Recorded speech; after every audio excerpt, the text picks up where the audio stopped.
Students, तो हम लोगों ने सेपरेटिंग टेक्निक स्टार्ट की थी जिसमें हम लोगों ने सेंट्रीफ्यूगेशन और इवापोरेशन देखा था। अब हम लोग नेक्स्ट मेथड देखते हैं, दो इमिसिबल लिक्विड्स को सेपरेट करने की मेथड। तो फिगर में आपको जो इंस्ट्रूमेंट दिख रहा है जिसका नाम है सेपरेटिंग फनेल, इसमें दोनों इमिसिबल लिक्विड का जो मिक्सचर है उसको डाल दिया जाता है, फिर उसको शेक किया जाता है, तो जिसकी वजह से वो दोनों मिक्सचर में दोनों लिक्विड्स जो है वो मिक्सअप हो जाते हैं।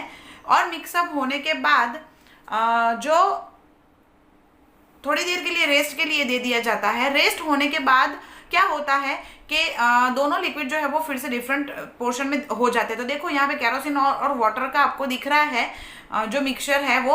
अब रेस्टिंग के बाद क्या किया जाता है, नीचे एक बीकर ले लिया जाता है, फिर नॉब जो है वो खोल दिया जाता है। तो एक वाटर जो है वो नीचे हम लोग ले लेंगे, फिर क्या करेंगे वो बीकर साइड में कर देंगे और दूसरा बीकर ले लेंगे, और जब फिर से नॉब ओपन करेंगे तो क्या होगा कि केरोसिन जो है वो दूसरे बीकर में आ जाएगा। और ऐसे हम लोग दोनों जो मिक्सचर है उसको हम लोग सेपरेट आउट कर सकते हैं। अब है उसका एप्लीकेशन। तो to separate a mixture oil and water, हम लोग ऑयल और वाटर जैसे मिक्सचर को सेपरेट आउट करने के लिए ये वाली मेथड जो है वो यूज कर सकते हैं। In the extraction of iron from its ore the lighter slag is removed.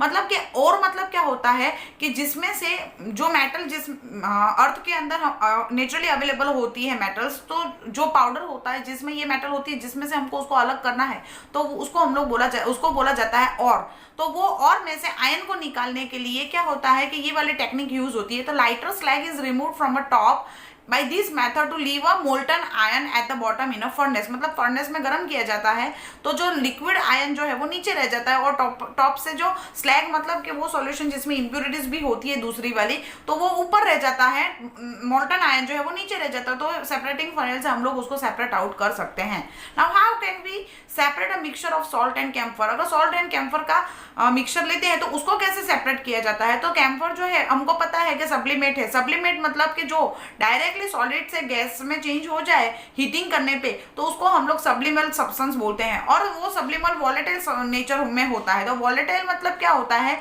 कि जो चीज उड़ सके, मतलब कि जैसे मैंने कैम्फर को जलाया, कैम्फर मतलब गुजराती मैंने कपूर कहवाय, तो जो कैम्फर जो होता है उसको हम लोग जलाते हैं तो वो सीधा गैस में कन्वर्ट हो जाता है, सॉलिड से सीधा गैस।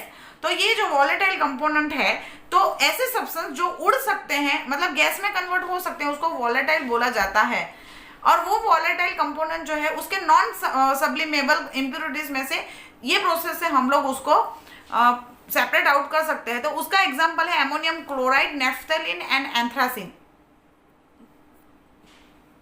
तो देखो ये वाला फिगर आपको दिया गया है कि कैसे कैम्फर जो है वो उसके सॉल्ट सॉल्यूशन में से हम लोग ने अलग कर सकते हैं। तो क्या किया जाता है कि एक चाइना डिश ली जाती है। चाइना डिश जो है वो एक मटेरियल होता है जो हायर टेम्परेचर पे हम लोग हीट कर सकते हैं। उसमें वो वाला मटेरियल ले लेते हैं, इम्प्योरिटीज के साथ कैम्फर और सॉल्ट दोनों जो है वो ले लेते हैं, और ऊपर एक फनेल जो है वो उल्टी रख देते हैं और ऊपर कॉटन ग्लो प्लग जो है वो डाल दिया जाता है। तो जैसे ही वो कैम्फर गर्म होके उड़ जाएगा तो वो कॉटन प्लग में आ जाएगा। और ऐसे हम लोग ये वाली टेक्निक यूज करके कैम्फर को अलग कर सकते हैं। अब देखो यहाँ पे फिगर दिख रही है कि dye solution is the dye in a black ink a single colour. मतलब क्या होता है कि डाई जैसे मटेरियल को यूज सेपरेट आउट करने के लिए कौन सी मेथड यूज की जाती है, तो उसको बोला जाता है क्रोमेटोग्राफी। तो क्रोमेटोग्राफी देखो यहाँ पे आपको दिया गया है एक्टिविटी। तो देखो take a thin strip of filter paper. आपको क्या करना है, एक पतली फिल्टर पेपर की स्ट्रिप लेनी है। Draw a line it is using pencil and approximately 3 centimeter above the lower edge, and put a small drop of ink, that is water soluble ink, and at the center of the line and let it dry. Now lower filter paper into a jar and glass and beaker or test tube containing of water into it, and drop a ink and paper is just above the water level and showed in figure. कैसे रखना है वो आपको समझाते हैं। देखो क्या करना है, फिल्टर पेपर लेना है आपको, और नीचे से फिल्टर पेपर लेके नीचे से 3 सेंटीमीटर की लाइन छोड़ के एक लाइन बनानी है, और इसके मिडल में आपको इंक का एक ड्रॉप रख देना है। और इंक ऐसा होना चाहिए जैसे वाटर सॉल्युबल हो वो।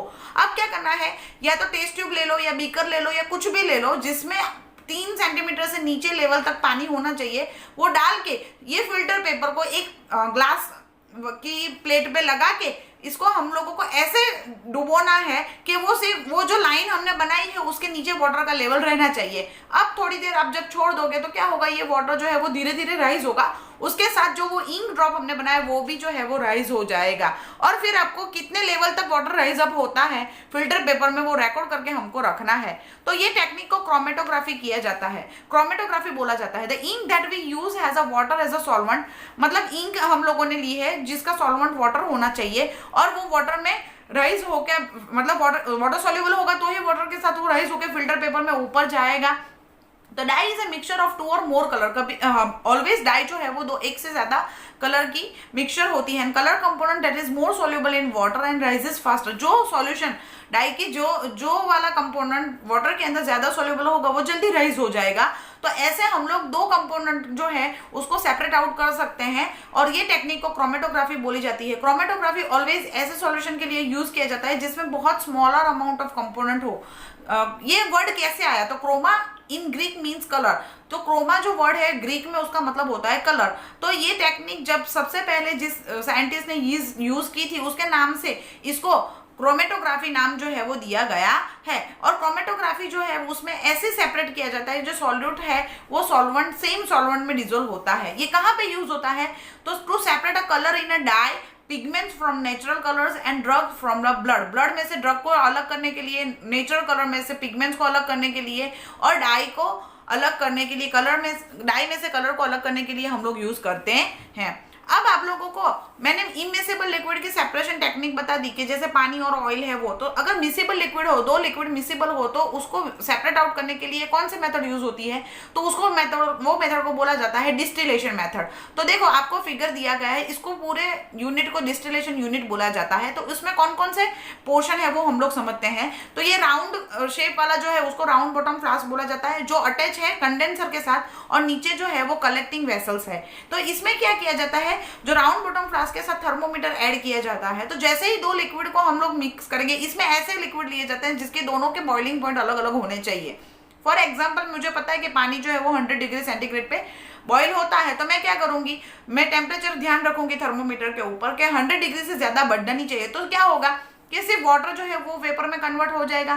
फिर वो वेपर जो जाएगी कंडेंसर में, कंडेंसर में आसपास में ठंडा पानी घूम रहा है जिसकी वजह से वो जो वेपर है वो कूल डाउन हो जाएगी और वो पानी में कन्वर्ट हो जाएगी, जिसको मैं कलेक्टिंग वेसल्स में क्या कर लूंगी, कलेक्ट कर लूंगी। तो ऐसे जो लिक्विड 100 डिग्री के अलग टेम्परेचर वाला होगा वो वाटर के साथ मिक्सचर में होगा तो वो राउंड बॉटम फ्लास्क में रह जाएगा और वाटर जो है वो कहाँ पे रह जाएगा, बीकर में रह जाएगा। तो ऐसे हम लोग दो मिसेबल लिक्विड जिसके दोनों के बॉइलिंग पॉइंट अलग अलग होते हैं, डिफरेंट होते हैं, तो उसको ये टेक्निक यूज करके हम लोग सेपरेट आउट कर सकते हैं। तो यहाँ पे एसीटोन और वाटर लिया गया है और वही टेक्निक आपको जो मैंने आपको बताया कि पहले अरेंज करना है एपरेटस को फिगर में, और ऐसे आपको कोई भी दो मिसेबल लिक्विड को आप अलग कर सकते हो। अब this method is called as a distillation, और ये ऐसे मिक्सचर को दो जो मिसेबल लिक्विड हो उसको अलग करने के लिए यूज किया जाता है। फिर इसमें ये एक बेनिफिट है कि ये डिकम्पोजिशन नहीं होने देता है क्योंकि दोनों के डिफरेंस होते हैं बॉइलिंग पॉइंट के, इसकी वजह से। दूसरी इसकी application to separate a mixture of 2 और more miscible liquid for a difference in a boiling point of less than 25 kelvin, fractional distillation process is use. मतलब कि यही प्रोसेस का फंडामेंटल लेके जिसके दो लिक्विड के बीच में 25 केल्विन से कम वाला डिफरेंस होगा तो उसके लिए यूज होगी टेक्निक जिसके लिए नाम दिया गया है फ्रैक्शनल डिस्टिलेशन प्रोसेस। तो बेसिक प्रिंसिपल जो होता है फ्रैक्शनल डिस्टिलेशन प्रोसेस का वो सेम होता है। तो for example a separation of different gases from air, different fraction of petroleum product etcetera. मतलब कि पेट्रोलियम को हमको पता है कि क्रूड ऑयल में से पेट्रोल, डीजल, केरोसिन और कोल्टार जो है वो मिलता है, तो वो यही प्रोसेस है, फ्रैक्शनल डिस्टिलेशन प्रोसेस से ही अलग होता है। डिफरेंट गैसेस जो है एयर में से वो भी यही मेथड यूज करके बनती सेपरेट आउट किए जाते हैं। और एपरेटस जो सिंपल डिस्टिलेशन के लिए यूज होता है उसमें थोड़ा फर्क कर दिया जाता है फ्रैक्शनल डिस्टिलेशन के लिए। तो उसमें जो फ्रैक्शनल डिस्टिलेशन के लिए क्या फर्क आएगा, तो जो डिस्टिलेशन फ्लास्क है उसके बीच में और कंडेंसर के बीच में बीड्स डाल दिए जाते हैं। तो देखो यहाँ पे वो दिया गया है फ्रैक्शनल डिस्टिलेशन जो है, तो जो नीचे राउंड बॉटम फ्लास्क के ऊपर एक दूसरा यूनिट डाल दिया गया जिसमें बीड्स भरे हुए थे। तो ये कि बीड्स होने की वजह से क्या होता है कि जो बीड्स होते हैं वो सरफेस एरिया ज्यादा देते हैं, जिसकी वजह से वेपर जो है वो उस वहां पे रुक सकती है और वो कूल हो सकती है और बारी बारी से कंडेंसर हो सकती है। तो मैंने ऑलरेडी आपको बोला कि गैसेस जो है वो भी यही टेक्निक से डिस्टिलेशन, फ्रैक्शनल डिस्टिलेशन से ही किए जाते हैं सेपरेट आउट। तो उसके लिए एक फ्लो चार्ट जो है वो देखते हैं। तो एयर जो है उसको पहले कंप्रेस की जाती है, कूल की जाती है, इंक्रीज उसकी वजह इंक्रीजिंग प्रेशर और डिक्रीजिंग टेम्परेचर। तो कंप्रेस करने के लिए प्रेशर बढ़ाया जाएगा और कूल करने के लिए टेम्परेचर जो है वो कम किया जाएगा। तो वो जो एयर जो है वो कन्वर्ट हो जाएगी लिक्विड एयर में, क्योंकि हमको पता है, हम लोगों ने देख लिया है कि जब हम लोग गैस को कंप्रेस करते हैं तो वो लिक्विड में कन्वर्ट हो जाता है। अब लिक्विड एयर जो है उसको वार्म किया जाएगा स्लोली और फ्रैक्शनल डिस्टिलेशन कॉलम में डाल दिया जाएगा और गैसेस जो है वो डिफरेंट डिफरेंट हाइट्स के ऊपर अलग होते जाएंगे। तो देखो जो बॉइलिंग पॉइंट ऑक्सीजन कब सेपरेट होगा, उसका प्रेशर जो है बॉइलिंग पॉइंट जो है -183 है और उसका वॉल्यूम जो है 21.9। वैसे ही गैस के हिसाब से आपको यहाँ पे दिया गया है। तो देखो यहाँ पे फिगर में आपको दिया गया है। तो सबसे पहला जो है वहां पे मैंने बोला कि फ्लो चार्ट फॉलो करेंगे तो पहले एयर को कंप्रेस करेंगे। तो ये दो जो पिस्टन है वो एयर को कंप्रेस करेंगे। फिर ये एयर जो है वो हॉट एयर जो है वो डाली जाएगी कौन से यूनिट में, कंडेंसिंग यूनिट में। तो यहाँ पे वो क्या करेंगे, हमको पता है क्या, उसको प्रेशराइज करना है और टेम्परेचर कम करना है, दो करेंगे तो वो लिक्विड एयर बन जाएगी। तो अब यहाँ कंप्रेस कर दिया पहले वाले में, अब दूसरे वाले जो आपको दिख रही है फिगर में कॉइल जैसा, तो वहां पे ये पास होगी एयर। तो जिसकी वजह वाटर पास होगा, उसकी वजह से ये जो एयर जो है बाहर होगी, ये कॉइल जो है उसमें वाटर जो है वो पास होगा, ठंडा वाला वाटर, और वो उसका टेम्परेचर एयर का कम करेगा। तो अब वो लिक्विड एयर में कन्वर्ट हो जाएगी। अब यहाँ पे जाएगी और वो यहाँ पे डिफरेंट डिफरेंट टेम्परेचर पे फ्रैक्शनल डिस्टिलेशन कॉलम के अंदर देखो 3 आउटलेट आपको दिख रहे हैं। तो पहले आर्गन निकल रहा है, फिर नाइट्रोजन निकल रहा है, ऐसे अलग अलग जगह से अलग अलग गैस जो है वो सेपरेट होते जाएंगे और लास्ट में जो ऑक्सीजन बचेगा वो उसको लिक्विड में डाल दिया जाएगा, क्योंकि आपको पता है कि लिक्विड जो है उसमें ऑक्सीजन डिसॉल्व हो जाता है। तो ऑक्सीजन ऐसे यहाँ पे अलग हो जाता है और ऐसे हम लोग डिफरेंट डिफरेंट गैसेस को अलग कर सकते हैं। यहाँ पे आपको टेक्निक दी गई है वाटर प्यूरिफिकेशन की। तो ये टाउन प्लानिंग में होता है कि यहाँ पे क्या होता है कि पानी जो है वो रिजर्वॉयर, मतलब लेक है, रिवर है, वहां से ये पानी लाया जाता है। सबसे पहले कहाँ पे, तो फर्स्ट टैंक जो है वहां पे लाया जाता है जहाँ पे सेडिमेंटेशन होता है। तो बड़ी बड़ी इंप्योरिटीज यहाँ पे सेटल डाउन हो जाती है। उसके बाद दूसरे टैंक में लाया जाता है। तो ये सेडिमेंटेशन होने के बाद तो सबसे पहले टैंक में से आएगा, सेडिमेंट होगा, बड़ी बड़ी इंप्योरिटीज बैठ जाएगी। दूसरी सेडिमेंटेशन वाली टैंक, तो उसमें उससे थोड़ी छोटी जो है वो इंप्योरिटीज जो है वो बैठ जाएगी। और अब वाटर जो है वो ऐसे टैंक में लाया जाएगा जहाँ पे फिल्ट्रेशन होगा। तो ये फिल्ट्रेशन कैसे होगा, तो उसमें लेयर बनाए जाते हैं। बड़े ग्रावेल जो है वो डाली जाती है नीचे, कोर्स ग्रावेल जिसको बोला जाता है, फिर छोटी ग्रावेल और फाइन सैंड, 3 लेयर होता है। तो क्या होता है कि पहले पानी छोटी सैंड में से पास होगा, फिर उससे थोड़ी बड़ी ग्रावेल में से और उससे बड़ी ग्रावेल में से। तो क्या होता है, सारी इंप्योरिटीज यहाँ पे फिल्टर हो जाती है। फिर ये पानी जो है वो दूसरे टैंक में ट्रांसफर किया जाता है, वहां पे क्लोरिनेशन दिया जाता है। तो सारी सॉलिड इंप्योरिटीज निकल गई। अब क्लोरिनेशन की वजह से जो माइक्रोबियल इंप्योरिटीज है वो ट्रीट की जाती है।